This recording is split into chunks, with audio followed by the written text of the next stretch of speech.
We see McCaffrey back, right? Juwan Jennings back. We're going to get Debo full strength.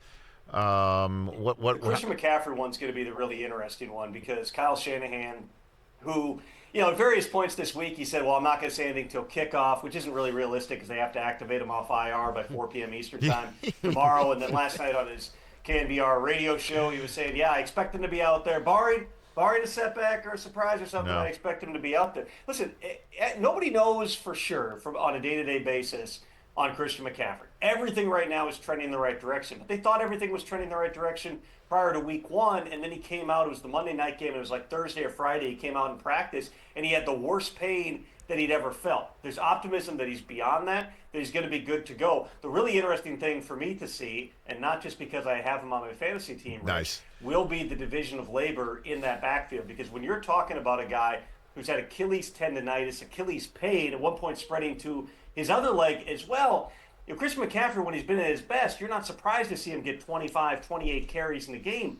They really want to do that. Jordan Mason's off the injury report. He's been dealing with the shoulder the past several weeks here. I would imagine no matter how good Christian McCaffrey is rolling the first time out here against the Bucs, I'm not going to put a number on it because I haven't been told any specific number, but I would imagine that you're trying not to put 100% of the load on him right away, just because even if he's able to go and feels good in the game, you don't have any data to tell you what's he going to feel like the next day, the next week, and for what they hope is going to be another long stretch run. So bold-faced names that are in danger of missing this weekend's action. Trevor Lawrence would headline that. Who else is in that mix, Tom?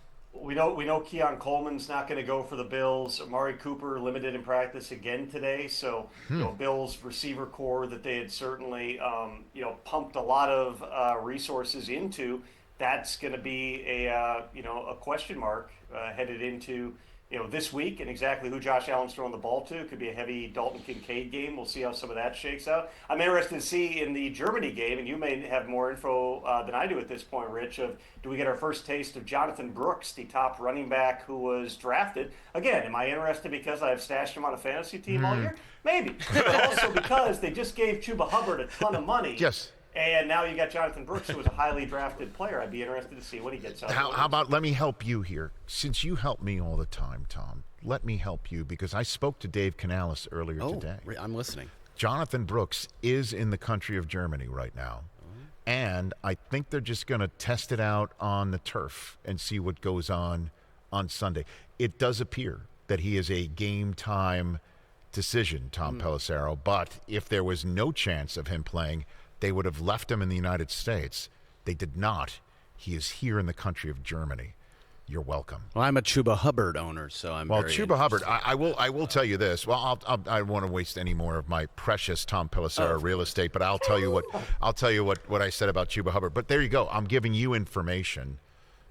But you could basically say, but you help me with this, guys. Is that look on Tom Pelissero's face saying, "Rich, I knew he went to Germany"? Tom, I'm not telling you anything you don't know, right? Tom? No, you're telling me it's a game time decision, which means that I'm going to have extra work to do at like 6 a.m. Central on Sunday to make sure when we come on for the Insider segment on game day kickoff, I know whether or not Jonathan Brooks is playing. Look at him working in his own self-promotional, although makes it sound like he's just a company man promo right there. It's not your first rodeo. Yeah, just make sure you get your rest Saturday night. Who else? Is there anybody else that's out there that we should throw out there? Names? Doesn't have to be on your fantasy team, but anybody else? The Micah Parsons thing will be significant, and to what extent they are willing to kind of cut. What about A.J. Brown? What game. about A.J. Brown in that game? That's his guy.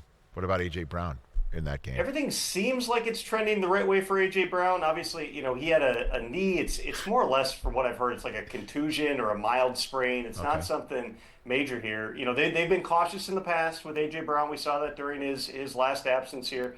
Jalen Hurts, I know, missed practice yesterday. They said it was rest. Then Nick Sirianni in his press conference today said something about an ankle, and then was quickly reminded it said rest. Doesn't seem like there's anything necessarily there. But so you got your quarterback and A.J. Brown and Devontae Smith all on the injury report. I would anticipate, in terms of Brown and Devontae Smith, knowing the Eagles' history, they're probably both going to be listed as questionable for the game. I haven't seen if we've gotten the final report here. Jalen Hurts, as far as we're aware, going down there against the Cowboys and Micah Parsons. Hopefully it's not an ankle because he's going to have Micah Parsons probably chasing him around. Catch the Rich Eisen Show every single day on the Roku Channel, 12 to 3 Eastern, for free.